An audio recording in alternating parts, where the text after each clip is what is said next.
Hello, everyone. I'm Barry Boyce, editor-in-chief of Mindful Magazine and mindful.org. I'm talking today to Dan Goleman, best-selling author of Emotional Intelligence and a number of other wonderful books where he explores the workings of our mind.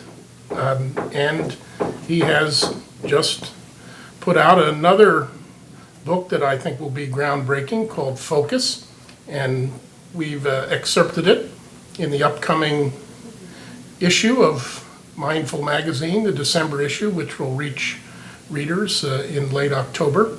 So welcome, Dan. Thank you, Barry. I'm glad to be here. I'm a big admirer of Mindful Magazine.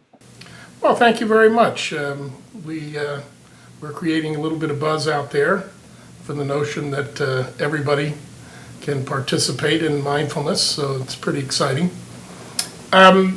So let's just start by talking about what focus means. Well, in the book Focus, I've taken a look at the basic science of attention. Mindfulness, of course, has become a huge phenomenon, but what it's lacked is an overarching conceptual framework. What are we really doing when we're being mindful? What we're doing is retraining our habits of attention. So I looked at the basic science underlying that in Focus. In fact, what I've done in Focus is do for attention what I did for emotion and emotional intelligence, was to look at the underlying fundamental new findings in neuroscience and the other cognitive sciences and so on, and then what the implications are for our lives. Why did you think it was important to explore Focus right now and share your findings with the world? Well, I think people are feeling besieged when it comes to attention. There are so many distractions, and you start working on something on your computer. This happened to me this morning. I was doing some writing, and then I had to look something up. So I had to go to the web, and my web page has all the news of the day. So I found myself, reading about Congress. I'm supposed to be finishing this blog that I'm writing, and it was maybe 10 minutes before I got back to it. That's the story of our lives.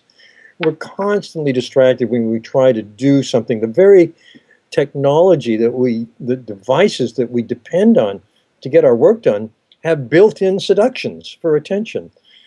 So we have to be more effortful, we have to be more conscious, more mindful, if you will, of where our attention is, and notice when it's wandered off and bring it back. That's for getting our work done. Then let's talk about relationships.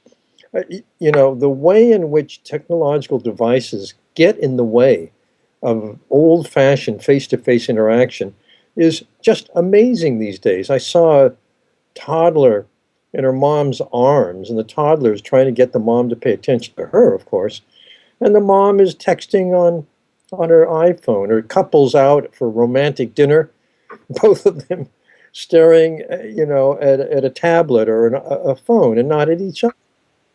So I think it's more timely than ever. Yeah, you see that frequently in a restaurant. I've seen an entire family all on their phones. Yeah, I think there's actually starting to be a backlash, not only individually. Mindfulness, of course, is our first weapon in this war, because we can notice when we've started to be distracted and bring our mind back, but also the social contract, which made the new normal staring at a device rather than looking at the person in front of you. People are reacting against that. I saw a piece in the New York Times that said, now often when people get together for dinner, or at least sometimes, everyone will put their phone in the middle of the table. And the first person who reaches for the phone before the check comes has to pay the bill. This is the kind of thing. I've actually participated. I've participated in one of those. It was actually pretty cool. It kept us all from being pulled away from what we'd come to do, which was to be with each other. Exactly, and that's the problem. We're all being pulled away from what we're supposed to be doing. So before you, in the book, before you get into some of these problems and challenges. You celebrate this quality of attention and focus in and of itself as just something really wonderful that we have, that we're carrying around with us everywhere. Can you say a little bit about that quality? And Attention, paying attention is the essence of getting anything done well, of enjoying life, of mindfulness itself. Mindfulness is all about pure attention. And yet, it's a subtle and elusive mental capacity. And I felt there's a real need to just appreciate attention itself and its power in our lives before we start to look at its dynamics, its structure, how to work with it, how to improve it. So I felt that was the place to start.